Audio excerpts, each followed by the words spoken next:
Ang usapin ukol sa mga naging pahayag ni Vice President Sara Duterte patungkol sa hindi pagbibigay ni Pangulong Bongbong Marcos ng kanyang relo bilang regalo sa mga sundalo ay naging tampok na paksa sa isang talakayan na pinangunahan ng kilalang social media personality na si Banat Bay at ang kanyang mga kasamahan. Ang issue ay naging mas kontrobersyal matapos na ipahayag ni VP Sara ang kanyang pagkadismaya sa tila paglabag sa isang matagal ng tradisyon sa militar.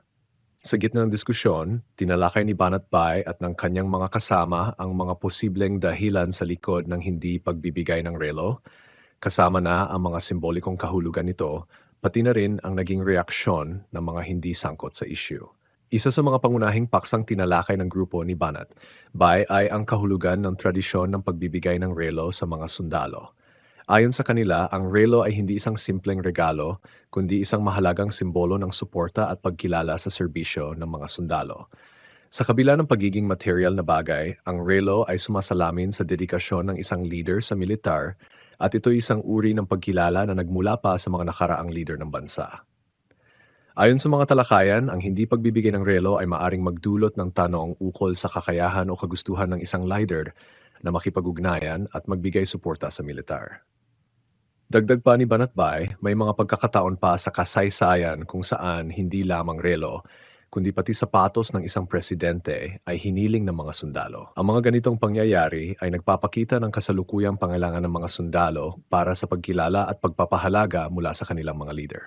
Ang naging pahayag ni VP Sara Duterte patungkol sa relo ay hindi lamang simpleng puna, kundi isang pagsalamin sa kanyang pananaw ukol sa pamumuno ng Pangulo. Ipinahayag niya na tila may kakulangan sa pagkaunawa o pagtanggap ng mga tradisyon at simbolo ng militar ang kasalukuyang administrasyon. Ito'y nagdulot ng iba't ibang reaksyon mula sa mga eksperto at sa publiko, kabilang na ang tanong kung bakit hindi umimik ang mga taong direktang binanggit ni VP Sara, habang ang mga hindi naman tinamaan ng kanyang mga komento ay sumagot. Para kay Banat Bay, dalawa ang posibleng dahilan. Una, maaring takot ang mga tinamaan. O pangalawa, sila ay sinabihan lamang upang magbigay ng pahayag. Dagdag niya tila may mga hindi kayang humarap o tumugon kay VP Sara na gumagamit ng mga salita na bagaman itinuturing ng iba na hindi angkop para sa isang vice-presidente ay may matinding rason sa likod ng mga iyon. Ang paggamit ni VP Sara ng ganitong tono ay nagpapakita ng kanyang pagiging seryoso sa issue, lalo na't binigyang diin niya na ang hindi pagbibigay ng relo ay hindi dapat ipagwalang bahala. Isa sa mga naging posibleng dahilan na tinalakay sa talakayan ay ang halaga ng relo na suot ni Pangulong Marcos.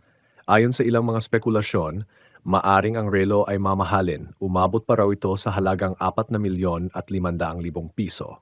Dahil dito, naisip ng ilan na ito ang dahilan kung bakit hindi maibigay ng Pangulo ang relo dahil ito ay sobrang mahal para gawing regalo.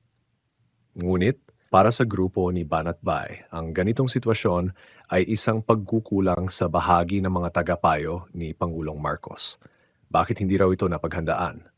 Kung alam nila na may tradisyon ng pagbibigay ng relo, dapat ay sinabihan ng Pangulo na magsuot ng isang bagay na mas angkop na ibigay, lalo pat ito ay isang simbolikong kilos. Bukod pa rito, binanggit din sa talakayan ang posibilidad ng hindi pagbibigay ng relo ay may mas malalim na simbolismo. Ito ay maaring nangangahulugang hindi sumusuporta ang Pangulo sa mga sundalo o may iba pang dahilan kung bakit hindi niya ito nagawa. Mula dito, napalalim ang diskusyon ukol sa mga nakaraang isyu ng Pangulo at militar, lalo na ang insidente kung saan may mga sundalong nasugatan na sa Sierra Madre at tila hindi nabigyan ng sapat na pansin ng administrasyon. Isa pang mahalagang aspeto ng usapin na tinalakay ay ang papel ng media sa pagpapalabas ng mga pahayag ni VP Sara Duterte. Ayon kay Banatbay, tila binaluktot ng media ang tunay na intensyon ng mga salita ni VP Sara, partikular ang tungkol sa kanyang pahayag na gusto kong ganunin yung ulo. Aniya, ang media ay nakatuon lamang sa aspetong ito, ngunit hindi binigyang pansin ang pangunahing punto ng Vice-Presidente ukol sa hindi pagbibigay ng relo. Ang ganitong pagtrato ng media ay nagdudulot ng maling interpretasyon sa publiko at nagiging sanhi ng hindi pagkaunawaan sa mga tunay na intensyon ng mga leader. Ito rin ay nagpapakita ng impluensya ng media sa politika at sa paraan ng pag-unawa ng mga tao sa mga aksyon ng kanilang mga leader. Ang issue ng hindi pagbibigay ng relo ay hindi lamang tungkol sa isang material na bagay. Ito ay may malalim na implikasyon sa relasyon ng pamahalaan at ng militar. Ang mga tradisyon na gaya ng pagbibigay ng relo ay isang mahalagang bahagi ng kultura ng militar na nagpapakita ng respeto at pagkilala sa kanilang serbisyo. Ang hindi pagtupad sa mga ganitong tradisyon ay maaring magdulot ng pagduda at sama ng loob sa hanay ng mga sundalo. Ayon sa mga kritiko, ang mga ganitong aksyon ay maaring magbunga ng kawalan ng tiwala sa pagitan ng militar at ng liderato na maaring magdulot ng malalim na epekto sa moral ng mga sundalo. Ang suporta ng pamahalaan sa militar ay isang mahalagang aspeto ng kanilang relasyon at ang mga simbolikong kilos gaya ng pagbibigay ng relo ay isang paraan upang maipakita ito. Yung mismong binabanatan ni VP Sara Duterte, hindi umiimik. 'Di ba? Hindi umiimik, pero yung mga hindi naman binanatan, hindi kasali, ay umimik. Dalawa lang ibig sabihin yan eh. Una, takot yung mga binanatan.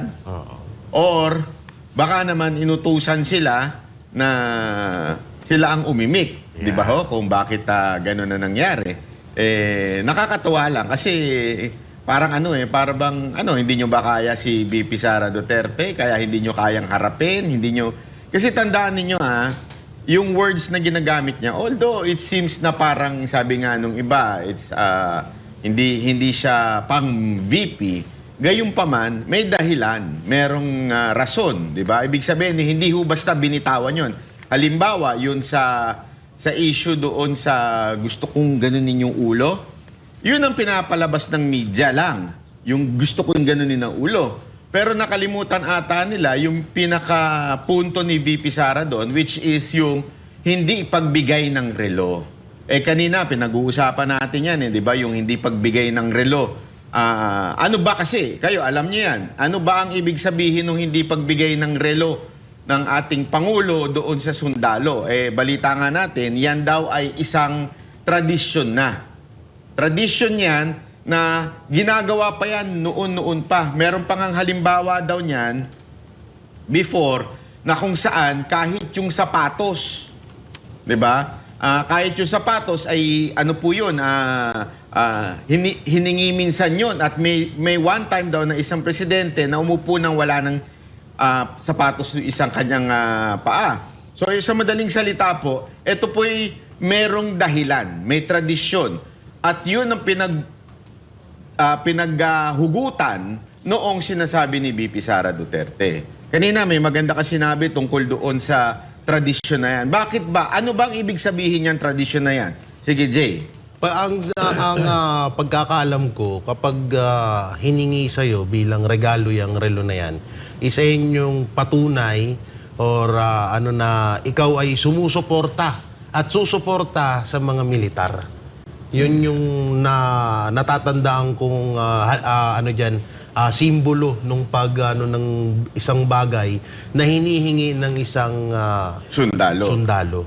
Yeah. Parang pinapakita mo na handa ka ring suportahan yung mga sundalo ng Pilipinas na handa rin silang magbigay o mag-alay ng kanilang buhay para sa bayan. Sinigundahan niya ni VP Sara Duterte, di ba? Kaya nga niya sinabi, yan yung mga mapuputulan ng kamay, ikaw relo lang. So, ano ba naman yon? Kayo, ano pa may dadagdag nyo doon sa issue ng relo na hindi pagbigay? Well, sige. Actually, ano lang yan, dalawa lang yan eh. Maaaring yung suot na relo ay mahal. Mahal, baka milyones yung relo. 4.5. 4.5. So hindi niya, umano daw, ha? Di umano. So hindi niya maibigay. Ngayon, kung totoong mamahalin nga yung relo, ay may kasalanan yung mga amuyong niya sa paligid. Kasi bakit hindi nyo nasabihan yung presidente nyo na alisin niyang mamahaling relo kung hindi niya kayang ibigay? Kasi tradisyon na nangyayari yan eh. Or hindi niya talaga alam. I mean, ang presidente ay clueless dito sa mga tradisyon, sa mga kanyang nasasakupan.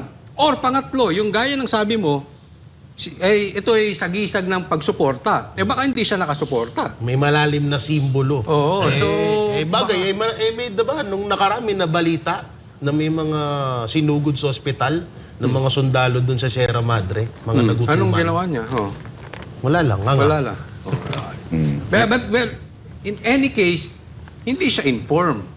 Hindi niya alam na talagang ginagawa yun. Kaya Siguro, nasabi ni BP Sara yon dahil, ano ba naman itong presidente? Kaya nga, di ba, nabanggit ni BP Sara na yung kanyang pagka-presidente ay parang wala lang. Wala lang. Wala ka. Sayo niya sabi na parang wala talagang alam.